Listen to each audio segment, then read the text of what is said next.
you early release in your golf swing, then this is a must-watch video for you. Now, the term early release is thrown about a lot in the world of golf, but what actually does it mean? All good golf swings actually release the club, so that it's not a flipping motion.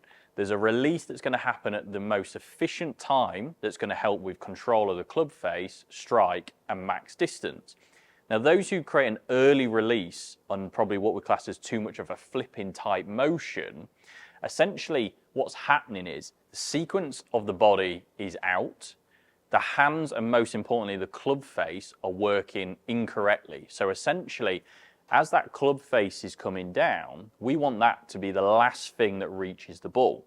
What we see in early release is the hands are coming down in their normal fashion, but the club is already starting to release. Now, at some point in the golf swing, the hands have to stop or slow down in theory. So the last thing that then stops and the last thing that whips through is obviously going to be that club head. Whereas if that club head is already starting to whip through, let's say at this stage in the swing, that's going to slow the handle down and move it going backwards. So essentially we're going to get very much kind of this motion as opposed to this motion. Okay, that's in a very simple terms, but we know that's a very common fault and then cause all kinds of issues with contact with the ball. What we're going to focus on in this video is how we can understand how each wrist plays a key role in maximising that delivery and making sure that release is happening at the right time. I'm going to show you a client I work with who struggles with this exact pattern and talk about some of the key things we've done and the drills we've gone through to improve it. Really simple. As we can see, as that club's being delivered, what we would like to see in an efficient swing is the hands get towards the inside of the lead thigh and then the club head reaches. Whereas we see with early release, the hands are in line with the right thigh or the trail thigh, and we can see how that club head is essentially out racing, overtaking the hands to square up. So we essentially get that very much that early release, the low point control is impacted, and normally ball flight ends up being quite poppy, quite spinny because we're hitting the bottom of the club, fats, fins, adding loft to the club. Now I'm going to show you an example of my golf swing where there is no early release. We can see as the club comes down, you see how my lead hand is now towards the inside of my lead thigh, which is obviously bringing low point forward, and then we see the club is the last thing to release. And as a result of that, there's going to be some good extension through the hit and strike and launch, and that compressional aspect is going to be much more effective. Now we want to understand how the difference we can get with wrist angles to influence this. So here's just some really simple drills that we want to start with. We need to feel where the weight, the mass of the club head is and how that's working. A good way of doing that is just basically flipping the club around. Now if I was to imagine there was a wall here, or what you might have seen a smash bag, where I'm going to try and accelerate and I'm going to feel like I almost stop the end of the club from hitting the wall, or if it does hit the wall, it's not going to keep accelerating through. So very much I'm going to do that. Can you see that kind of motion? Now what I'm doing is obviously having to accelerate everything, but I'm most importantly having to de-accelerate. So the last thing that is whipping through is the club, or in this case the grip of the club, and look where my hands stop and end up. So this is very much that whip effect. You can use a rope for this, which really helps, and the harder you move and the quicker you try and stop, the more that braking force. So we can see that kind of movement where obviously because the mass of the club's more through the head, we've got more control of doing that. Whereas obviously if I do it here, it's quite hard on the wrist to really stop that. So we get the same feeling, but you can see how now the mass of the club is being swung through, and it's understanding, okay, well, how do we de-accelerate through the hands, the lead arm, the shoulder, the lead side. Now, let's take that one step further, okay? So what I've just said there is, if we know these wrists and how that momentum is going to be changing, in order for us to get the hands there first, I'm going to say you're going to just do some left-handed only drills, but I'm just going to say focus on, see if you can kind of just with a little like chipping motion, so not something where you're trying to do a big long swing, but you're still trying to create speed and power. Can you get that, you see how movement where I'm going to feel like I'm rotating and squaring the club head, borderline shutting it.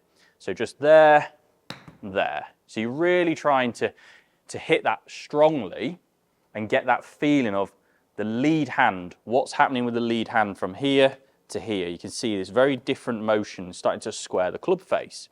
But if I do the same thing with right hand only, get this club face square, there's going to be a very different movement through the right wrist in the same position versus the left wrist. And we're all focusing on, can we get that club face to almost shut and compress into the ball? You see that kind of motion. Now, let's put both hands back on the club and do the same thing.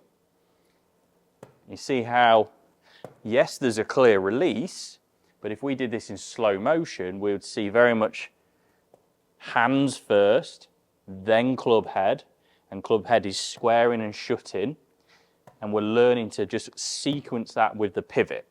So you see if I do that now, same feeling, you can hear that strike. Now all I'm focusing on here is just getting really intuitive, some awareness with lead wrist, and each time you can almost hear that kind of thud, the low point and the arc is working, and all focusing on how that lead wrist works. Same with the right, different awareness. You've got to really get tuned in here, and then how they working together. You see, each time I do that, I'm starting to free up my pivot because the momentum of this club head is being influenced by how the wrists are working and the body. Now, if you're liking how we're going about this and looking at the golf swing in a different way, looking at some of the biomechanics and breaking it down, please like and subscribe to the channel, like this video, comment below, because it goes a long way to us producing even more of this type of content. So then what I would recommend, and this is a really simple drill to bring this all together. This is a yoga wedge. Okay, you can pick these up cheap offline. And the good thing about a yoga wedge is because of how it's angled and also with it being soft, it doesn't matter if we get this wrong, but we can kind of start to see a visual between like the arc, the angle of attack of what we'd want to see. Because if I show you this a little bit clearer, if the hands are going to reach the ball first, so let's just say in theory, the inside of the left thigh, the lead thigh, the club has to be coming down at quite a steep angle to get that kind of forward shaft lean.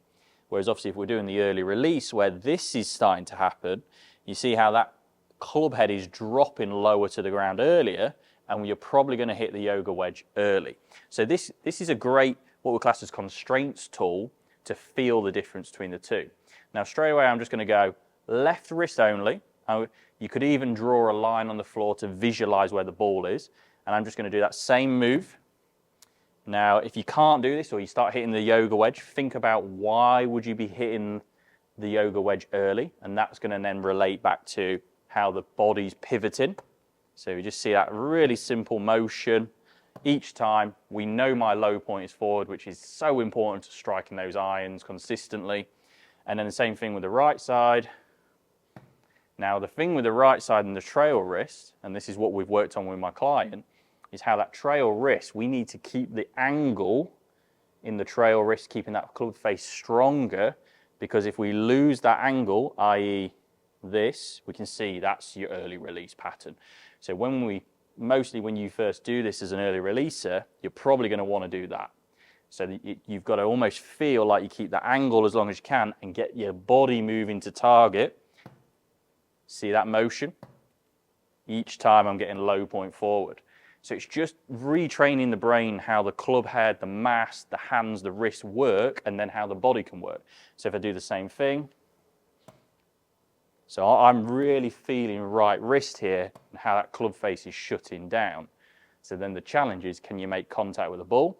So very simple. And look how low and strong that is. Now the key is again, how does the pressure move? If you've seen my other videos on pressure shift, there's a really good one here, and how this links to compressing irons.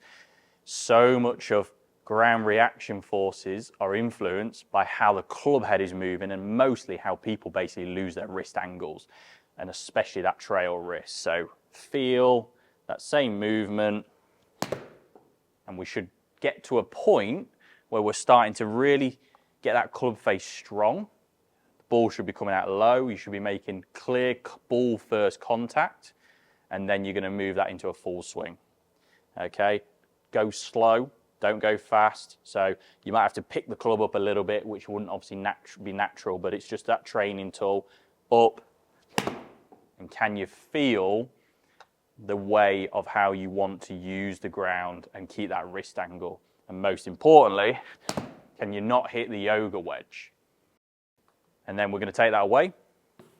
Same visual, maybe just go back to your left and your right wrist just to keep that awareness there.